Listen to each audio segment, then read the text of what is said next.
Hello everyone, welcome to my channel KP success zone. दोस्तों, NCERT कर रहे थे हम लोग और क्लास 6 से लेके 12 तक का एनसीईआरटी का जो सीरीज चल रहा है उसमें क्लास 6 का आज हम लोग चौथा चैप्टर करने वाले हैं। चौथा चैप्टर जो है दोस्तों वो है मानचित्र। ठीक है, तो ये चैप्टर जो है दोस्तों मेंस पॉइंट ऑफ व्यू से काफ़ी इंपॉर्टेंट है, क्योंकि मेंस में आपको मानचित्र की सहायता से अगर आप फिगर ड्रॉ करके आप लिखते हैं चाहे बीपीएससी मेंस में, तो आपको वहाँ पे नंबर अच्छे मिलेंगे। ठीक है, और मानचित्र को पढ़ना काफ़ी ज़रूरी है, क्योंकि मानचित्र से भी कई बार क्वेश्चन देखने को मिलता है और ज्योग्राफी को डिटेल से पढ़ने के लिए मानचित्र बहुत इंपॉर्टेंट है। ठीक है, तो चलिए आज के चैप्टर हम लोग मानचित्र को शुरू करते हैं। और उससे पहले जो 3 चैप्टर हमारा अपलोड हो चुका है क्लास 6 का, अगर आप लोग उसको नहीं देखें तो हमारे प्लेलिस्ट में जाइए और आप वहाँ से देख सकते हैं। ठीक है, और भी वीडियो है जो कि हमने TRE 1 के समय डाला है प्लेलिस्ट में, तो आप लोग उसको भी देख सकते हैं, चाहे वो पर्यावरण का वीडियो हो या भारतीय राष्ट्रीय आंदोलन को। और राष्ट्रीय आंदोलन की तो बात करें तो वहाँ से आपको 90 से 95% क्वेश्चन डायरेक्ट देखने को मिले थे।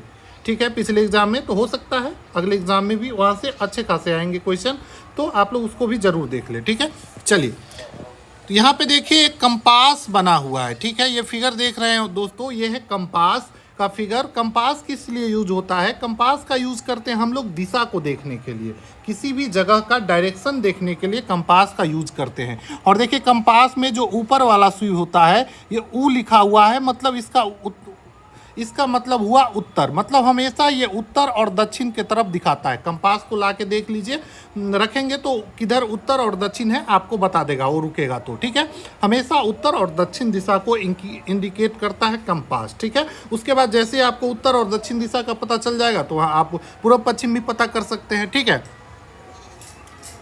क्योंकि इधर हो जाएगा फिर पूर्व और इधर हो जाएगा पश्चिम, है कि नहीं? तो इस तरीके से कंपास के सहायता से हम किसी भी जगह का डायरेक्शन देख सकते हैं। चलिए अब आगे देखें।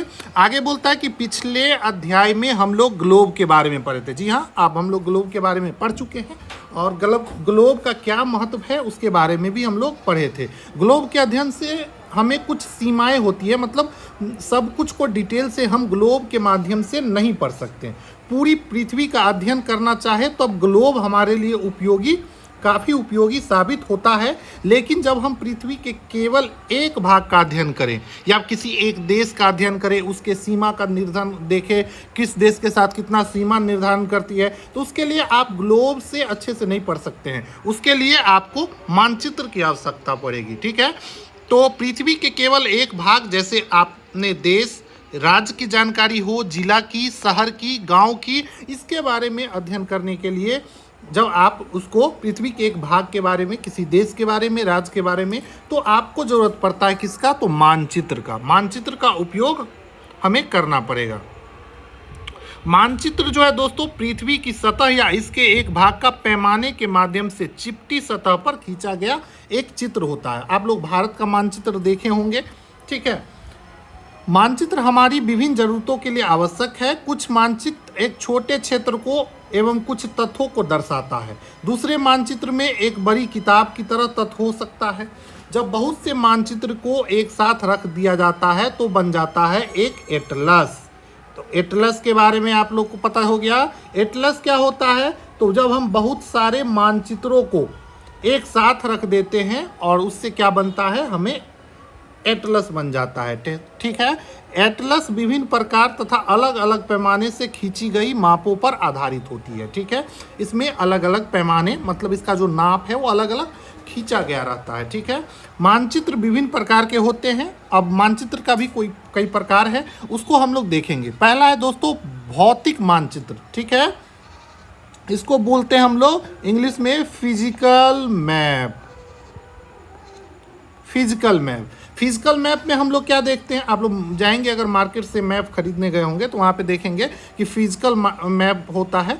तो आप फिजिकल मैप में आपको बेसिकली क्या देखने को मिलता है? इसमें प्राकृतिक आकृतियां देखने को मिलती है। पृथ्वी की जो भी प्राकृतिक संसाधन है उसका कहाँ वितरण कैसे है, उसके बारे में अगर आपको जानकारी लेना है तो आपको फिजिकल मैप मतलब कि भौतिक मानचित्र की जरूरत पड़ेगी। इसमें आपको पर्वत के बारे में, पठार के बारे में, मैदानी भाग के बारे में, नदियों के बारे में, महासागरों के बारे में दर्शाने वाले मानचित्र मिलेंगे। ठीक है, तो इसी को हम लोग क्या बोलते हैं? भौतिक या उच्चावच मानचित्र, ठीक है, दोनों एक ही नाम है। इंग्लिश में इसको फिजिकल मैप बोलते हैं, ठीक है। तो इसमें आपको पर्वत पठार मतलब कि जितने भी प्राकृतिक आकृतियां हैं उसे देखने के लिए आपको फिजिकल मैप की जरूरत पड़ती है। अब आगे है दोस्तों राजनीतिक मानचित्र।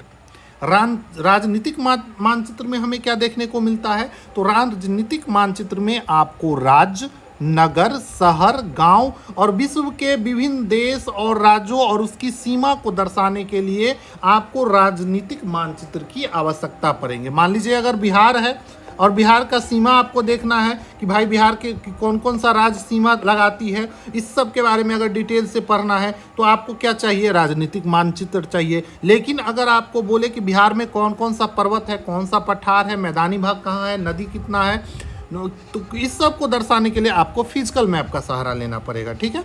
तो आप लोग समझ गए भौतिक मानचित्र क्या होता है, राजनीतिक मानचित्र क्या होता है, ठीक है।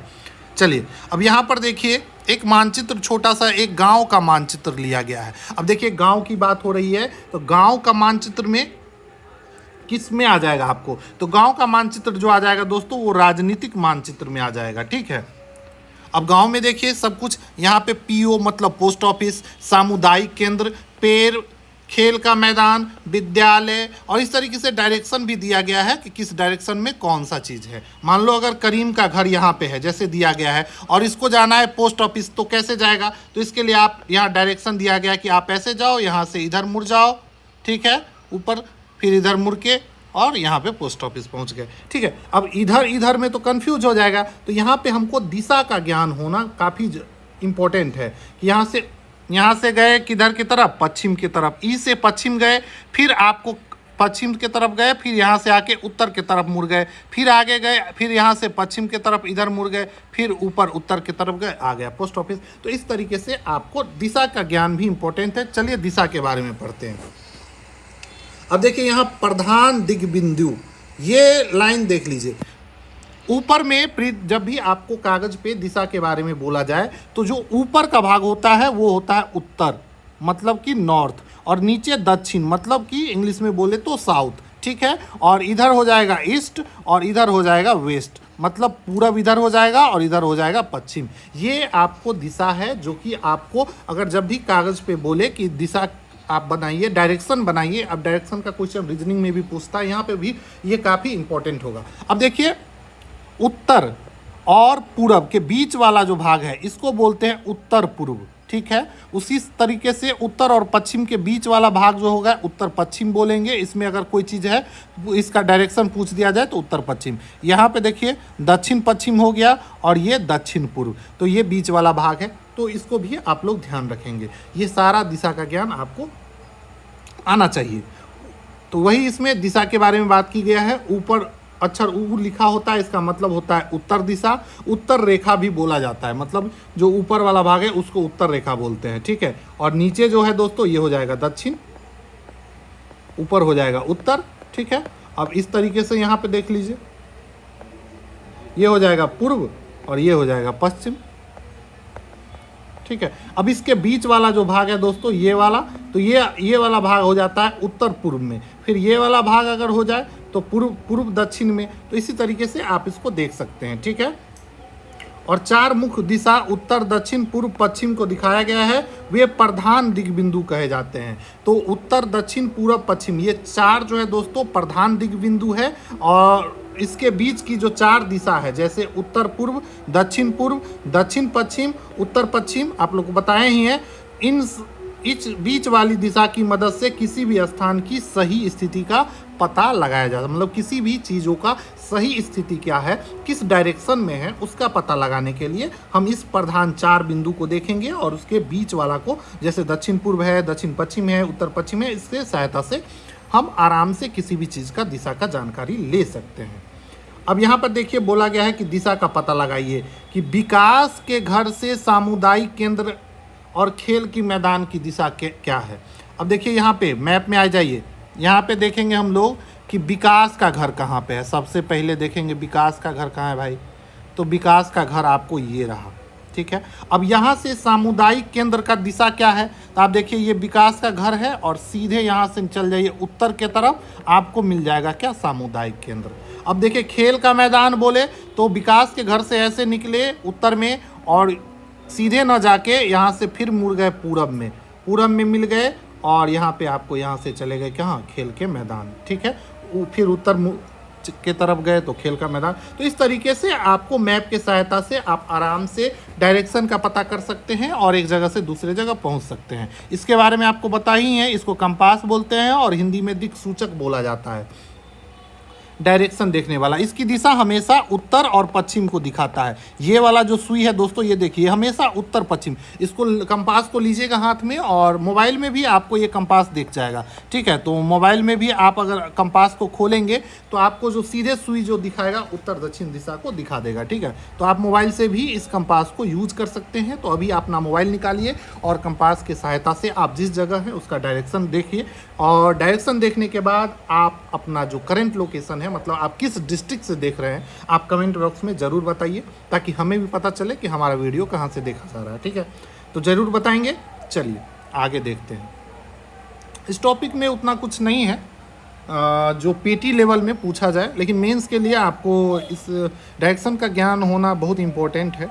और बच्चों को जब आप पढ़ाएंगे टीचर बनने के बाद, अगर बीपीएससी टीआरई का एग्ज़ाम दे रहे हैं तो वहाँ पे भी आपको मिलेगा, क्योंकि चौथा या पाँचवा में आपको ये डायरेक्शन के बारे में पढ़ाना है, ठीक है। तो आप वहाँ भी इसको हेल्प करेगा, तो इसको देख लेते हैं। वैसे हम सोच रहे थे कि इसको छोड़ दें, लेकिन फिर देखिए नहीं, पढ़ा देते हैं लगातार, अच्छा रहेगा।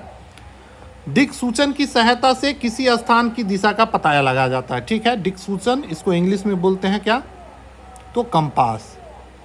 कंपास से हम क्या करते हैं, तो किसी का दिशा पता करते हैं, किसी भी, यह एक तरह का यंत्र है। चुंबकीय सुई की दिशा हमेशा उत्तर दक्षिण होता है, ठीक है। तो आपको बताए थे कि इस तरह का जो सुई बना होता है कंपास में, उसकी जो डायरेक्शन होता है, सॉरी इस तरीके से, तो ये हमेशा ये ऊपर उत्तर की तरफ होता है और ये दक्षिण की तरफ। और इसको रोकेंगे तो आपको उत्तर दक्षिण दिशा पता चल जाएगा। और जैसे ये पता चल जाएगा तो ये लाइन खींच दीजिए और यहाँ पर लिख दीजिए वी।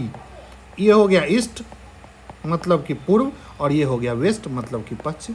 आराम से दिशा का पता चल जाएगा। चलिए अब बात करें प्रतीक। प्रतीक जो है मानचित्र का तीसरा सबसे प्रमुख घटक है। प्रतीक जैसे मानचित्र में किसी भवन को दिखाना है, सड़क को दिखाना है, पुल को दिखाना है, वृक्ष को दिखाना है, रेल की पटरी दिखाना है, कुआं को दिखाना है, तो उसके लिए हम पूरा कुआं तो नहीं बनाने जाएंगे वहाँ पे। तो उसके लिए हम यूज करते हैं एक प्रतीक चिन्ह, मतलब उसको ऐसा प्रतीक चिन्ह जिसको देखकर कोई भी उसको समझ जाए, ठीक है। अब मान लीजिए अगर हिंदी, किसी को हिंदी आता है लेकिन अगर वो चला गया तमिल में, वहाँ पे अगर कुछ लिखा हुआ है तो वो तो नहीं पहचान पाएगा, लेकिन अगर वहाँ पे प्रतीक दिया हुआ है, जैसे भवन बनाया हुआ है, तो उसको देखकर अगर भाषा का ज्ञान नहीं भी है तो लोग उसके बारे में जान सकता है। तो इसीलिए प्रतीक जो हो जाता है दोस्तों बहुत इंपॉर्टेंट है, ठीक है। डायरेक्शन में अक्षर, छायांकों, रंग, चित्र, रेखा का उपयोग करके इसको दर्शाया जाता है। जैसे नीचे देखिए, अब रेलवे लाइन को दिखाना है। अब रेलवे लाइन को दिखाना है तो देखिए इस तरीके से दिखाते हैं। ये है दोस्तों बड़ी लाइन। जब बड़ी लाइन को अगर आपको ज्ञान नहीं होगा और पटरी दिया रहेगा तो आपको पता ही नहीं कर पाएंगे कि कौन बड़ी लाइन है कौन छोटी लाइन है। और ये जो दिखाता है डायरेक्शन में, ये दिखाता है मीटर लाइन को। मतलब रेलवे का जो लाइन होता है दोस्तों वो 3 तरह का होता है। ब्रॉड गेज बोलते हैं बड़ी लाइन को, और उसके बाद मीटर गेज होता है और एक नैरो गेज होता है। ये है दोस्तों नैरो गेज, सॉरी ये रेलवे स्टेशन है। एक नैरो गेज भी होता है, तो नैरो गेज को यहाँ पे नहीं दिखाया गया है, ठीक है।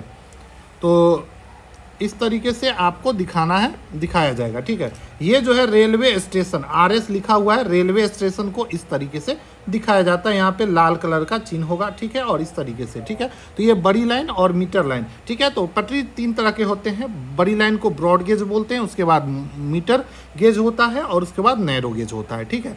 इसके पटरियों के बीच की दूरी 1 मीटर होता है, ठीक है।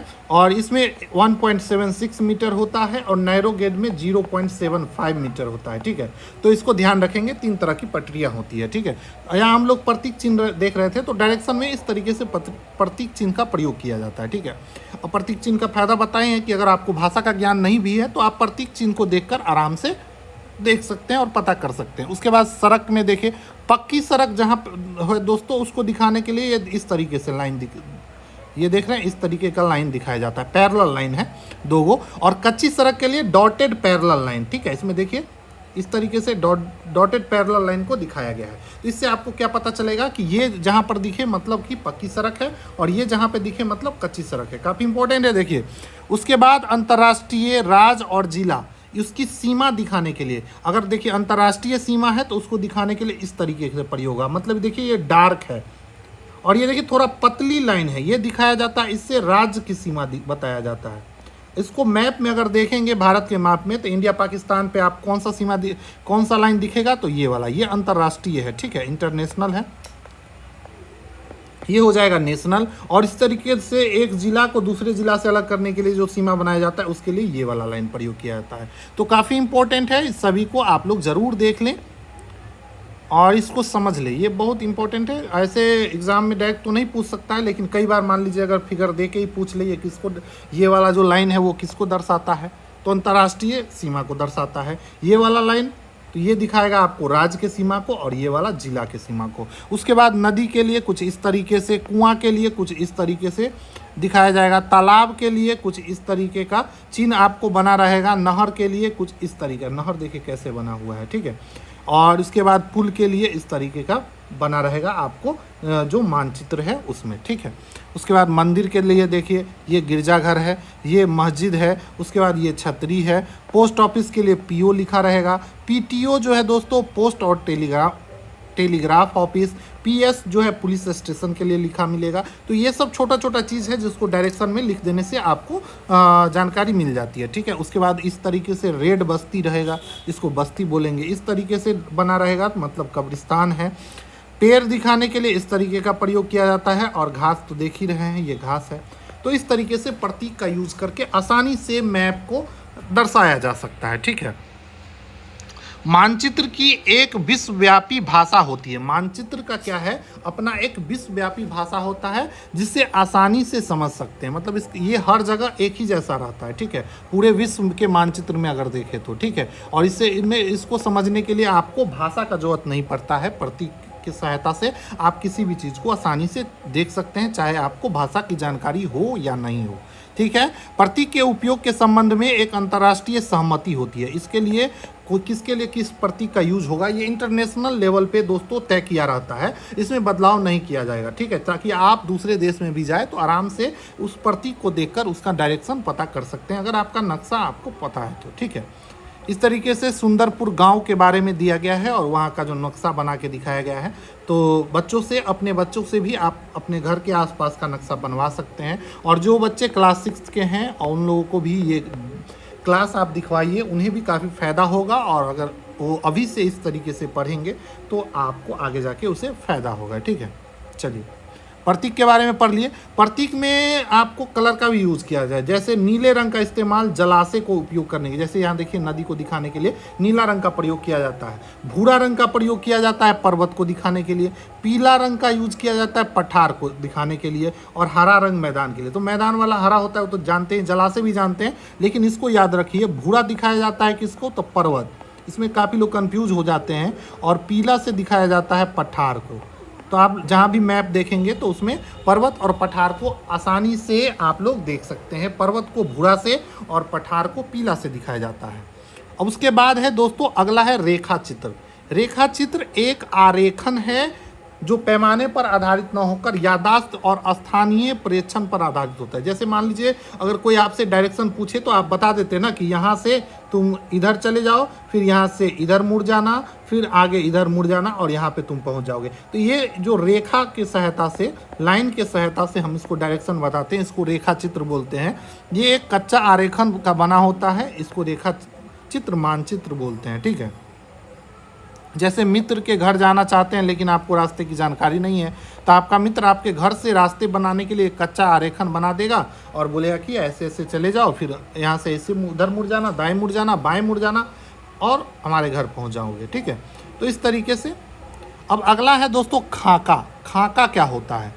छोटे क्षेत्र का बड़े पैमाने पर खींचा गया रेखा चित्र खाका कहलाता है। मान लीजिए कोई छोटा सा चीज़ है तो उसमें आपको बहुत सारा चीज़ है, उसके बारे में सबके बारे में जानकारी नहीं देख सकते हैं तो इस छोटा चीज़ को आप बड़ा करके, मतलब कि जैसे कि आप लोग कोई फोटो नहीं दिखता रहता है तो आप क्या करते हैं, उसको जूम करते हैं और जूम करके देखते हैं तो सब कुछ आसानी से दिख जाता है। तो खाका भी वही है, एक छोटा सा चीज़ को बड़े पैमाने पर खींचा गया रेखा चित्र को खाका बोला जाता है। ठीक है, क्या बोला जाता है, खाका। और मानचित्र में हम क्या करते हैं, बड़े से चीज़ों को छोटे से पन्ने पर हम डायरेक्ट मानचित्र बनाते हैं, मैप बनाते हैं और उसको दिखाते हैं। लेकिन खाका में क्या है, उल्टा है, छोटे चीज़ों को बड़ा बना के उसको डिटेल से देखते हैं। ठीक है, जैसे कमरे की लंबाई चौड़ाई मानचित्र में नहीं दिखाया जा सकता है, उस समय हम बड़े पैमाने वाला एक रेखा चित्र खींच सकते हैं, उसे ही क्या बोलते हैं, खाका कहा जाता है। ठीक है, तो इस तरीके से हम लोग खाका के बारे में पढ़ लिए। मानचित्र के 3 घटक कौन कौन होते हैं, चलिए जल्दी से बताइए। तो ये सारा क्वेश्चन आप लोग कंप्लीट कर दीजिएगा। प्रधान दिग बिंदु आप लोग को पढ़ाई दिए हैं। मानचित्र के पैमाने में आप क्या समझते हैं, ये भी पढ़ा है। ग्लोब की अपेक्षा मानचित्र अधिक सहायता क्यों है, क्योंकि ग्लोब से हम क्या कर सकते हैं, जो किसी एक क्षेत्र का जानकारी हम नहीं प्राप्त कर सकते हैं, उसके बारे में डिटेल देखना है तो मानचित्र चाहिए। मानचित्र और खाका के बीच क्या अंतर है, अभी बताएं। खाका में क्या होता है, तो खाका में होता है कि कोई छोटा सा चीज़ है उसको बड़ा करके देखना है, जूम करके देखना है। ठीक है, तो उसके लिए हम खाका बनाते हैं। और मानचित्र में हम क्या करते हैं, कोई बड़ा सा मतलब क्षेत्र है उसको, उसके बारे में पूरा चीज़ देखने के लिए हम मानचित्र बनाते हैं। तो ये सब चीज़ है। अब उसके बाद देखिए, वृक्षों के वितरण को दिखाने के लिए कैसे मानचित्र चाहिए, भौतिक चाहिए, थीमेटिक चाहिए या राजनीतिक चाहिए, आपको बताए हैं। भौतिक चाहिए, फिजिकल वाला में हम क्या देखते हैं, जितना भी प्राकृतिक चीज़ है उसके बारे में देखते हैं। नीले रंग का इस्तेमाल किसके लिए किया जाता है, तो जलाशय के लिए किया जाता है। पर्वत के लिए बता ही दिए हैं, मैदान के लिए बता ही दिए हैं। ठीक है, दिक् सूचन का उपयोग किया जाता है। दिशा सूचन का क्यों, तो दिशा का पता लगाने के लिए, जानते हैं इसको क्या कंपास बोलते हैं इंग्लिश में। पैमाना आवश्यक है किस चीज़ के लिए, चलिए लास्ट सवाल है और इसका कमेंट में आप लोग आंसर देंगे। पैमाना आवश्यक है मानचित्र के लिए, रेखा चित्र के लिए या प्रतीक के लिए, जल्दी से कमेंट बॉक्स में बताइए। और इसके साथ ही ये वीडियो ख़त्म होता है और मिलते हैं अगले क्लास में अगला चैप्टर के साथ। और अगला चैप्टर जो है काफ़ी इंपॉर्टेंट है, तो उसमें आप लोग ज़रूर जुड़ जाइएगा। मिलते हैं, तब तक के लिए चैनल को